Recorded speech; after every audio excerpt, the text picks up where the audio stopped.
Start होते ही हमें एक लड़का सैम दिखाया जाता है जो कि अपने कोलीग्स के साथ एक जर्नी पर जा रहा था। सैम के कोलीग्स में उसके कुछ फ्रेंड्स और उसकी एक बेस्ट फ्रेंड मॉली भी वहाँ पर थी और थोड़ी देर पहले किसी बात को लेकर सैम और मॉली के बीच सेपरेशन हो गई थी। वो लोग एक बस में जा रहे होते हैं और बस में एक वीडियो चल रही थी जिस पर लिखा हुआ था 180 कॉर्पोरेट कंसल्टिंग। उनके पास से वो ट्रक गुजरता है जिसे हमने सेकंड पार्ट में भी देखा था। इसके बाद बस एक ब्रिज पर पहुंचती है जिस पर कंस्ट्रक्शन का काम चल रहा था, लेकिन ब्रिज पर आते ही सैम को बैड फीलिंग्स आने लगती है और उसे ऐसा लग रहा था कि जैसे कुछ बहुत गलत होने वाला है। और तभी ब्रेक लगती है और सैम के अंगूठे पर हल्का सा कट लग जाता है और तभी अचानक से उस बस का रेडियो अपने आप ही ऑन हो जाता है और उस पर सॉन्ग चल रहा था dust in the wind all we are. यानी ये एक क्लू था कि वो लोग विंड की वजह से ही मरेंगे। अब वो लोग विंड की वजह से कैसे मरेंगे, यानी विंड की वजह से वो ब्रिज कोलैप्स होगा और वो सभी इसमें मारे जाएंगे। लेकिन किसी को भी ये बात समझ में नहीं आती सिवाय सैम के। और तभी सच में वो ब्रिज कोलैप्स होने लगता है और सब लोग जल्दी से अपनी जान बचाकर बस से बाहर आ जाते हैं। लेकिन सैम की एक फीमेल कोलीग नहीं बच पाती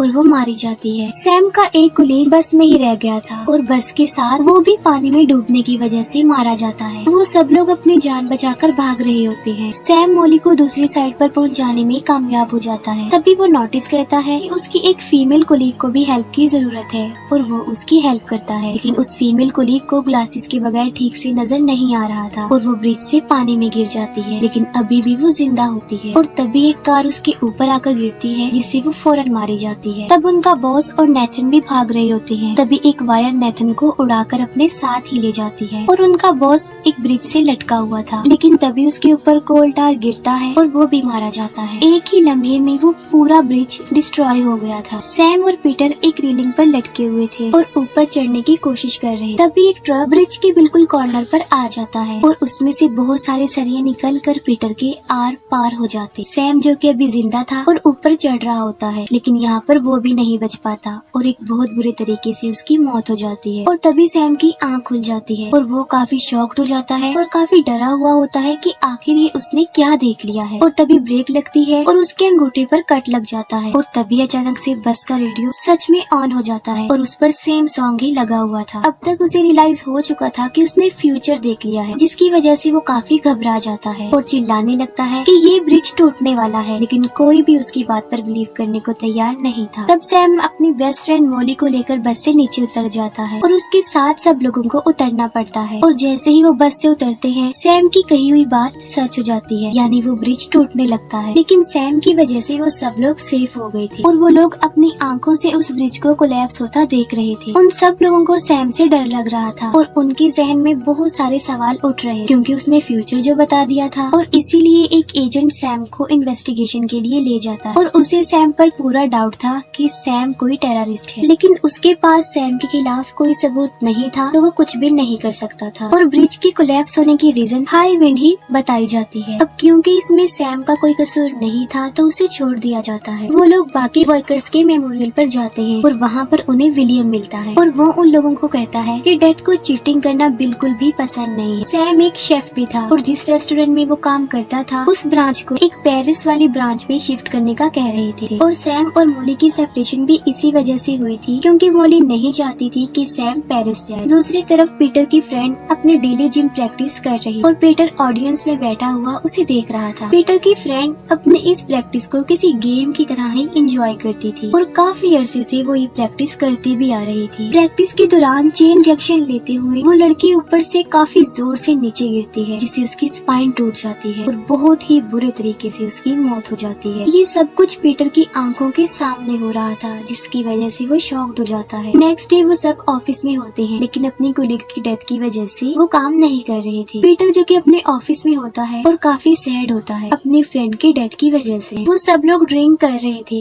लेकिन उनका एक कोलीग वहाँ पर मिसिंग था। उसे एक मसाज क्लब यानी स्पा का टिकट मिलता और वो फौरन चुपके से वहाँ के लिए निकल जाता। एक फीमेल कोलीग को डॉक्टर से मिलना था और वो भी जाने लगती है। जाते जाते उससे एक पिक्चर गिर जाती है जो कि उसकी अपनी थी और उसका कांच टूट जाता है। पीटर खुद को रिलैक्स करने की काफी कोशिश कर रहा था लेकिन वो अपनी फ्रेंड की डेथ को नहीं भूल पा रहा था और अचानक से वो पैनिक कर जाता और उन सब के ऊपर उनका बॉस नजर रख रहा था और वो सारी रिपोर्ट एजेंट को दे रहा था। उन लोगों का वो कोलीग स्पा में पहुंच जाता है। मसाज लेने के बाद उसका लास्ट स्टेप रह जाता है। वो लेडी उसे 30 मिनट के लिए उन्हें सोने के लिए छोड़ जाती है और उसकी बॉडी पर नीडल्स लगी हुई थी। उस लेडी के जाते ही वहाँ पर पड़े हुए एक टॉवल में आग लग जाती है। वो चिल्लाने लगता है लेकिन कोई भी वहाँ पर नहीं आता। तब वो खुद ही टेबल से उठने की कोशिश करता है और सीधा जमीन पर जाकर गिरता है और उसके गिरने की वजह से अल्कोहल भी पूरी जमीन पर गिर जाता है और उसकी बॉडी पर लगाई गई सारी नीडल्स उसके जिस्म में घुस जाती है। लेकिन फिर भी वो हिम्मत करके किसी दरवाजे तक पहुँच जाता है और तभी उसके मोबाइल पर रिंग होने लगती है और वाइब्रेशन की वजह से एक कैंडल नीचे गिर जाती है जिससे उस पूरे फ्लोर पर आग लग जाती है। लेकिन आग से उसे कोई नुकसान नहीं पहुंचता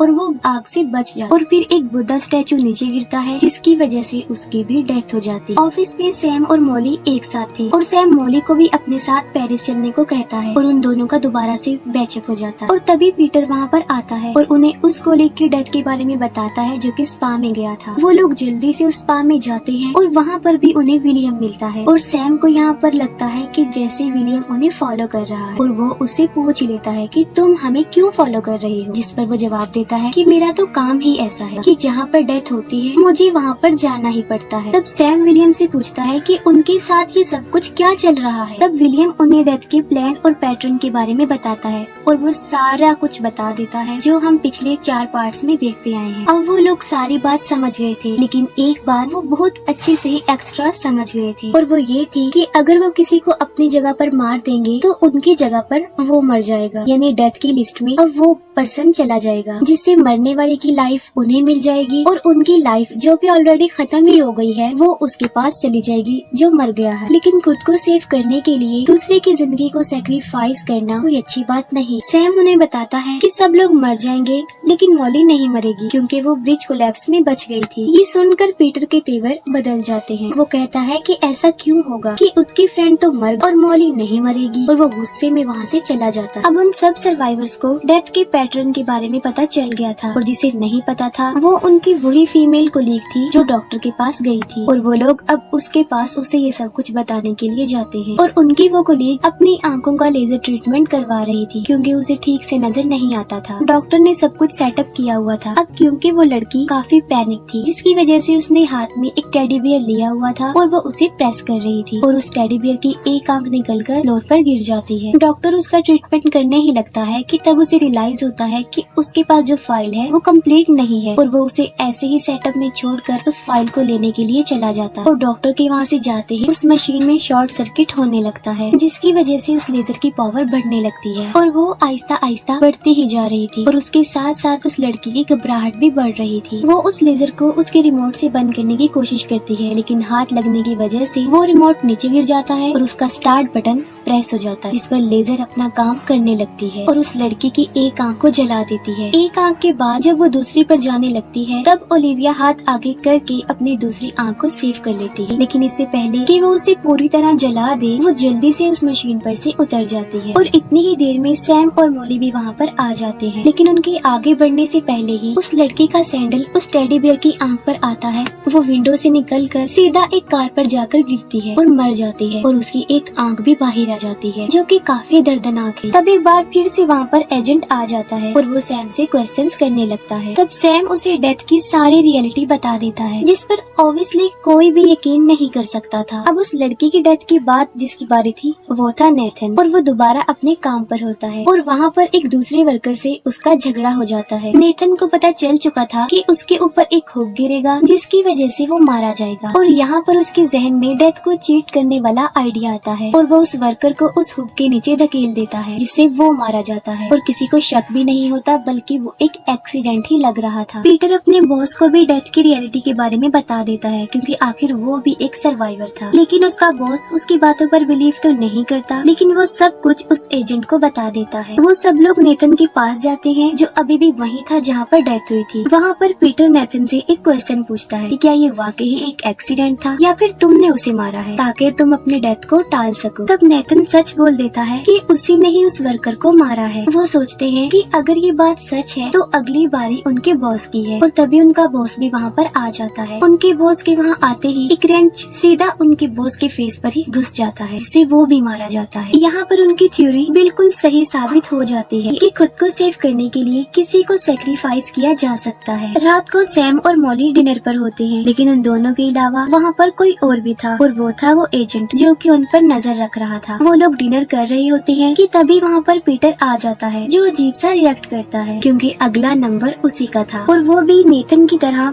किसी को सेक्रीफाइस करके अपनी लाइफ को सेव करना चाहता था, लेकिन उसे कोई विक्टिम नहीं मिला था। अब क्योंकि सैम ने कह दिया था कि मॉली नहीं मरी, तो मॉली से अच्छा शिकार उसके पास और कोई नहीं था और मॉली को मारने के लिए वो अपने साथ एक गन भी लाया होता है। वो उस गन से मॉली को शूट करने ही वाला होता है कि सैम उसे बचा लेता है। गन की आवाज सुनकर एजेंट भी अंदर आ जाता है। सैम और मॉली पीटर से बचकर किचन में चले जाते हैं और पीटर उनके पीछे वहाँ पर भी पहुँच जाता है। पीटर सैम पर अटैक करके उसे बेहोश कर देता है और मॉली को ढूंढने लगता है। पीटर सैम को इसलिए नहीं मारता क्योंकि उसे मारने का उसे कोई फायदा नहीं था, क्योंकि अगला नंबर सैम का ही था और वो भी मरने वाला है। मॉली इस पीटर से बचकर छुपी हुई थी और तभी वहाँ पर वो एजेंट भी आ जाता है। पीटर कोई सोचने का मौका ही नहीं देता और वो उस एजेंट को भी मार डालता। अब पीटर बच सकता था क्योंकि उसने एजेंट को जो मार दिया था, लेकिन वो फिर भी मॉली को मारना चाहता था। वो क्यों? क्योंकि अपने फ्रेंड की डेथ की वजह से। लेकिन इससे पहले कि वो मॉली को मार सकता, सैम उसे ही जान से मार डालता है। यहाँ पर समझने वाली बात ये है कि पीटर के पास एजेंट की लाइफ थी। अब क्योंकि पीटर को तो सैम ने मार दिया है, तो अब एजेंट की